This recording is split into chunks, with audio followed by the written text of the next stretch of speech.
भूतकाळ या ओंकार पासून निर्मोहन ठिकाणी वर्तमान काळ आणि या ठिकाणी इब्राणी पासून प्रकाशित वाक्य प्रकटीकरण काय आहे भविष्यकाळ. आता बघा तुम्हाला हे फिट केलं ना तुम्ही डोक्यात काय झालं पुन्हा फिट झालं फिट पुन्हा हा आहे का इकडे चिकन दिसतं चिकन दिसायला लागलं मला नाही दिसत आणि मला माहितीच नाही काय करायचं.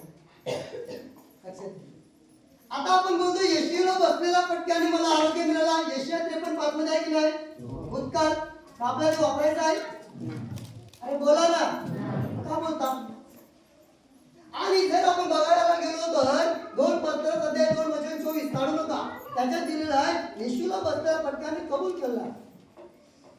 2 पत्र 2:24 लिहून घेणाऱ्याला लिहून घ्या म्हणून डायरी पाहिजे. त्याच्यात दिला येशूला बसलेला पटक्याने आरोग्य मिळाला तेवढं दिलेलं आहे. मग आलं हे भूतकाळामध्ये येशिया आणि पत्र त्याच्यामध्ये आलं पत्र म्हणजे पेत्र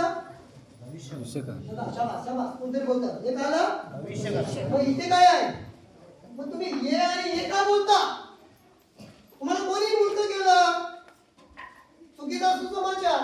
या ठिकाणी काय आहे जेव्हा पौलुस आजारी होता त्याला त्रास होत होता त्याच्या छातीमध्ये दुखत होतं तेव्हा येशू ख्रिस्ताने स्वतः त्याला सांगितलं काय बोल बाबा बोल मला बसलेला पटकन तुला आरोग्य मिळालं. बोलले का येशू बोलने का काय बोले यीशु क्रिस्तो मेरा अनुग्रह तेरे लिए बहुत है. हिंदी में 2 कोरिन्थियों 12:9 माझी कृपा पौलुस तुला पुरे आहे. म्हणजे त्या आजारामध्ये तू मरणार. तुम्ही काय येशया घेऊन बसलाय काय पत्र घेऊन बसलाय किती मूर्ख नाही. बोला ना येशूची कृपा मला पुरी आहे. जो पण आजार आहे त्यावेळेला बोला येशूची कृपा मला पुरी आहे. असं पोट दुखी येशूची कृपा मला पुरी आहे. छातीत दुखतं हे दुखतं टीबी आहे कॅन्सर आहे HIV एड्स आहे येशूची कृपा मला या आजारामध्ये पुरी आहे. बस हालेलुया.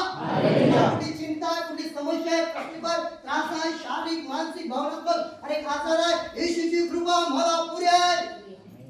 हे वर्तमान युग आहे. आलं काय समजलं हो लवकर समजलं. अभ्यास करायला की वेळ जाऊ. या ठिकाणी तेलाच्या द्वारे अभिषेक व्हायचे. लोकांना तेलाच्या द्वारे अभिषेक करायचे ना सेवकांनो करायचे ना ताई मग तुम्हाला करायचं तेलाच्या द्वारे अभिषेक हा सांगते तेल नाही या ठिकाणी कोकम सर्वच आहे अभिषेकसाठी. या ठिकाणी तेलाच्या द्वारे राजा लोकांना नवी लोकांना इतर लोकांना सेवकांना अभिषेकित केलं जायचं बरोबर आहे. पण पौलुसच्या 13 पत्रीमध्ये पौलुसने कोणाला तेलाच्या द्वारे कधी अभिषेक केलाय का भेटतं शरद. मग का तेलाच्या द्वारे आज पास्टर लोक अभिषेक करत असतात. हा इकडे तेलाचा याकोबामध्ये दिलाय तेलाचा माहिती आहे वाटते ना. जर कोणी आजारी असेल सेवकांना पालकांना स्पष्ट मराठीमध्ये पालकांना बोलवा तो प्रार्थना करील तेलाने त्याला जर प्रार्थना करील त्याचे पाप माफी होतील आणि तो बरा होईल.